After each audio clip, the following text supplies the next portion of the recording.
Aktrimi pas çdo fitoreje elektorale, kur shfaqet me kurriz të ulur e i prekur nga përgjegjësia e madhe, është bërë një spektakël i njohur për të katërtën herë radhazi. Por fytyra e Edi Ramës në fjalimin festiv në Pallatin e Brigadave ishte krejt ndryshe nga herët e tjera, krahasuar dhe me atë të fjalimit falënderues mbajtur në sheshin Skënderbej, ku shfaqej i eksituar. Në takimin e Pallatit të Brigadave, babloku i Mer Lalës nxinte jo vetëm në shprehjen e fytyrës, por edhe në gjuhën e trupit, ku tregonte hapur një inat sultani, më shumë se një hatërmbetje apo lodhje nga punët e mëdha. Çfarë ka ndodhur në të vërtetë? Burime brenda mazhorancës bëjnë të ditur se përpara se të shkojnë në takimin festiv, Rama ka takuar disa diplomatë të rëndësishëm, nga ku ka dalë me re të zeza. Mësohet se bëhet fjalë për Britaninë, e cila duket se nuk do t'ja falë jon për qendrat e emigrantëve. Anglia, siç ka përgjithsisht zakon, është një nga vendet mjeshtra që përdor dosjet e vjetra dhe të pasura në negociata me Republika Bananesh, si puna e Shqipërisë së Edit. Është bërë fjalë prej kohësh se ndërkombëtarët i kanë sugjeruar Ramës që të mos e kalojë cakun e mandatit të tretë, duke e paralajmëruar me publikim materialesh të forta, siç ja bën Vučićit një vit më parë në gazetën e rëndësishme The New York Times.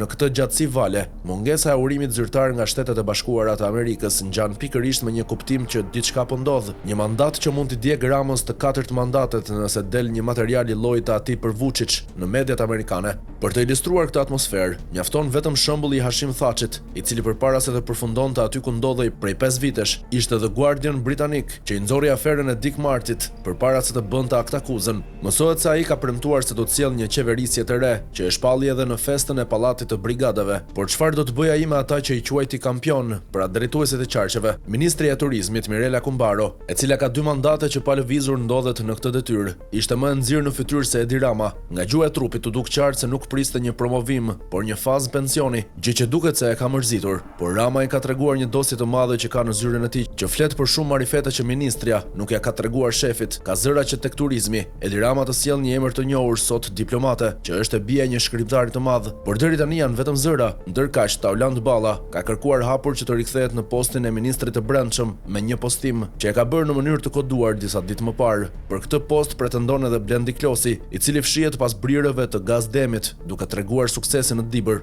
Rama duket se kërkon të shmanget e lasheve me çunat problematik, por injorimi mund të sjellë një situatë edhe më të rëndë, të cilës i parapriu, kur në mënyrë tangente paralajmëroi një sherr brenda PS-s, kur tha se sa herë ka qenë keq Partia Socialiste, aq ka vuajtur vendi, sa herë ka qenë mirë PS, vendi ka qenë në një situatë më të shëndetshme. Në këtë sektor, pra në Ministrinë e Brendshme, ka qarkulluar emri një specialisti policie që punon me italianët, për ta përdorur motrën Georgia si një mbrojtëse nëse nxehet Daja Donald. Emri që gjasat e japin me të sigurt për konfirmim është zëvendës kryeministre Belinda Balluku, e cila tashmë është kthyer në kuptimin e plotë të fjalës në numrin 2 të PS-s. Madje ka arritur në qarkun fier një rezultat më të thellë se Gramoz Ruçi, që konsiderohej numri 2 i pazëvendësueshëm i PS-s. Ka një grup ministrash që janë të lobit të saj, e ku janë konfirmuar si deputet, që në mos të gjithë ka mundësi të konfirmohen një pjesë e rëndësishme. Mësohet gjithashtu që Rama e ka ofruar një portofol ministror edhe Pandelimajkos, i cili nuk e ka pranuar, së paku HPRH. Pikërisht për të e kishte fjalën Rama, që do të angazhohen nëse do të ndihen të përshtatshëm.